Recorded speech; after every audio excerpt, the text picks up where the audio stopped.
Takiego pada do Xboxa nie znacie. Najnowszy Elite po kustomizacjach. A jakich? To byście chcieli mieć wszyscy, bo wcześniej nie było to możliwe.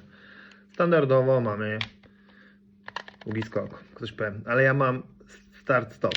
Ale teraz masz click-stop. Z dwóch stron oczywiście. I też na przyciski akcji mamy dodany mouse click na górne i na D-pad. Czyli Ultimate Controller do Xboxa, PC-ta. Gdzie Wam tam pasuje? Wszystkie mody jakie się da, do tego programowalne profile. W standardzie Microsoft daje 3 i zamontowane już najnowsze analogi w technologii TMR z pełnym wsparciem dla aplikacji Microsoftu, jakby się Wam coś chciało poprawiać.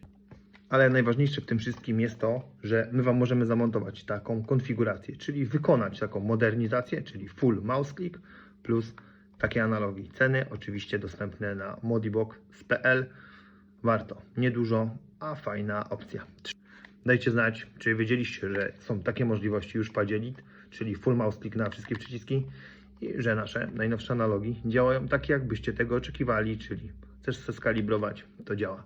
Największym plusem tych rozwiązań wszystkich poza super szybkim kliknięciem są też te analogi, że jak Ci się znudzi, to sobie po prostu weźmiesz otwieraczyk, cyk, otworzysz i sobie zmienisz nakładki, na jakie sobie tylko życzysz i jest zajebiście. Trzymajcie się, brewa, do następnego.